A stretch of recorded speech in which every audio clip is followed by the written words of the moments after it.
Kenapa putarannya ke kiri? Ya, berlawanan jarum jam. Ini sebenarnya dari pengamatan fenomena. Kita presnya pelan, langsung diaduk.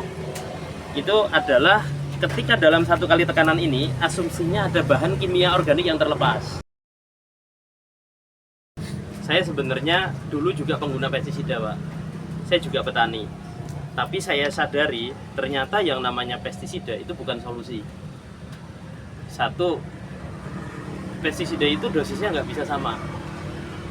Kalau nggak dirotasi pestisidanya itu harus ditambah dosisnya terus.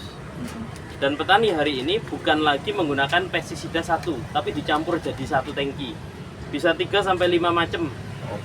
Dan itu semua boleh dicoba Bapak kalau nggak percaya. Kita nyicipi satu tetes saja, 10 menit nggak ketolong, itu innalillahi Pak. Ya. Bener, satu tetes saja. Nah, itu ketika hama sudah resisten, itu nggak lagi mempan Pak. Ini yang jadi masalah. Artinya ketika kita terus menggunakan pestisida sebagai solusi, justru bahaya untuk kita sebagai manusia yang akan konsumsi. Boleh dimasukkan? Itu catatan yang sebenarnya sekian lama saya melakukan budidaya pertanian. Penuh. Nah, sampai itunya terus. Sejak mulai heboh. Ya, cukup. Terus boleh sampai garis. Oke. Jadi sejak saya mulai memahami ada pengendalian hama tanaman lewat agensi Hayati, di situ saya mau terus ada pestisida nabati. Disitulah saya mulai penelitian terkait dengan ini biosaka saat ini yang namanya. Jadi saya amati meskipun tanaman pestisida rasanya pahit atau sebenarnya pada umumnya dia tidak disukai oleh hama, tapi ketika dia menghasilkan sinyal yang hama tertarik, hama tetap datang Pak dalam tanaman pestisida itu. Kayak sirsat. Sirsat itu kan sebagai pestisida untuk menghilangkan kutu kebul misalnya. Tapi ada satu fase di mana justru hamanya sirsat malah kutu kebul Pak. Ketika di fase itu dibuat pestisida justru bukan mengusir, malah mengundang hama jauh lebih besar. Jadi ketika salah bahan meskipun pestisida itu justru akan mengundang hama. Nah, kita pelajari ternyata pestisida nabati adalah dia yang sedang saat tidak diserang oleh hama. Artinya tanaman itu sedang tidak menghasilkan sinyal yang hama tidak datang. Jadi ini modifikasi dari itu. Makanya kita milih apapun tanamannya yang sedang tidak dalam kondisi diserang hama. Itu tujuannya itu. Jadi terus mungkin pada saat musim kemarau gitu ya? Paling bagus saat musim kemarau. Itu mulai adaptasi lingkungannya karena panas terik, rumput kan nggak layu Pak. Nah itu bagus sekali adaptasinya. Terus ini hanya diambil lapisan kulitnya saja Pak. Jadi selama ini yang membuat aromatik, yang membuat mungkin ciri khas dari sebuah tanaman apapun itu kan atsiri ya. Ternyata atsiri itu ada di tepi. Kalau di dalam selulosa itu masih dalam bentuk gula.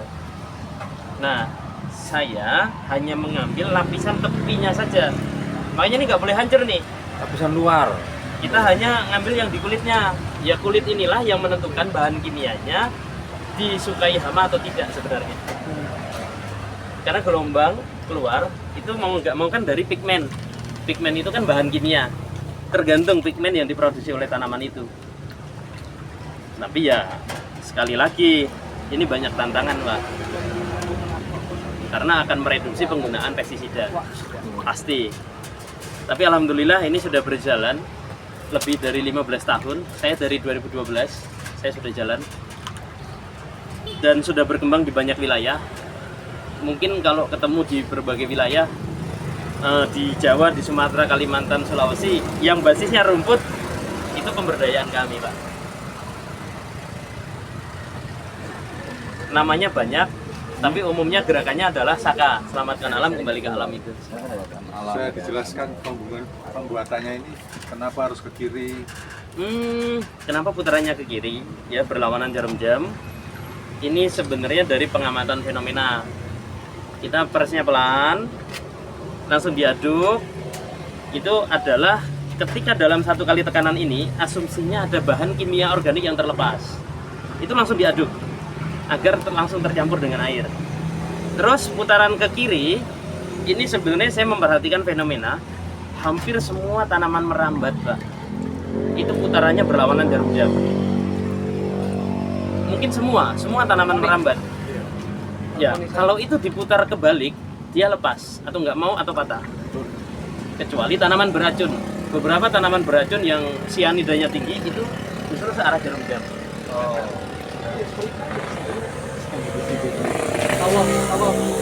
Ya, mungkin dulu dikira hanya putaran tawaf. Ternyata General tanya tadi mau nanya banyak kan hal gitu. itu. Nah, Sampai berapa menit atau berapa putaran? ini sampai mungkin 20 sampai 25 menit. Tapi umumnya kalau baru itu 25 menit. Kalau sudah pengalaman senior itu bisa di bawah 20 menit. Maksudnya kayak saya gitu ya? Iya, bener Bapak. Kalau permulaan setengah jam, Enggak nyampe. Tapi kalau putarannya searah jarum jam, jadi waktunya bisa lebih dari 1 jam. Jadi putaran berlawanan jarum jam ini menyikat waktu. Ciri-ciri jadinya apa mas? Kita sebutin. Nanti ini seolah-olah kental berminyak, tapi bahannya nggak hancur. Ini bahan nggak boleh hancur. Tapi ya kayak berminyak. Nah itu kan pertanda bahwa memang terjadi perbedaan karakter air sudah. Terus daun ini ketika diterawang itu transparan. Jadi benar-benar bagian tepi tanamannya terlepas. Terus air ini ketika sudah jadi itu 5 tahun nggak rusak, Pak. Nah yang paling unik, Bisa ditambah Pak, kalau kurang airnya ditambah lagi. kalau mau nambah sebenarnya ini satu genggam boleh jadi 5 liter, boleh jadi 10 liter, atau boleh jadi 15 liter. Tapi di awal tadi, Oh, oke. kalau sudah diproses itu nggak boleh ditambah. Nggak boleh ditambah ya. kalau yang kita ada campuran mengkudu itu sama lagi ya? Telur Nah. tadi ya? Mengkudu itu sebenarnya untuk antisipasi tikus. Jadi itu biosaka pengendali tikus. Kalau hanya hama, kupu, kutu ini sudah selesai. Tapi kalau untuk tikus itu mengkudu. Kudu daunnya atau buahnya? Buahnya yang matang, Pak. Karena jadi aromanya mengkudu. Itu sampai hancur tidak? Atau itu aja? Kalau mengkudu dihancurkan dulu di awal, baru airnya itu dibuat pakai ini. Harus kuat juga ngancurin, kalau nggak yang ngancurin pingsan. Terus ada juga yang dibuat pakai air kelapa. Jadi airnya ini air kelapa. Jadi boleh dicoba Pak nanti. Air kelapa yang diperlakukan seperti ini, itu gasnya langsung hilang Pak. Jadi air kelapa itu dibiarkan 6 bulan pun kan gasnya masih kuat. Iya. Tapi ketika dibuat sistem biosaka ini, itu tidak bergas.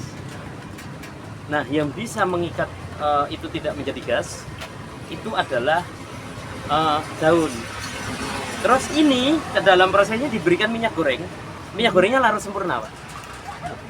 Bener, ini dikasih minyak goreng itu mau larut sempurna. Padahal setetes minyak saja itu kan sudah jadi bunga-bunga minyak banyak. Ini dikasih misalnya 5 mili atau 10 mili minyak goreng. Itu larut sempurna. Ini kan sudah mulai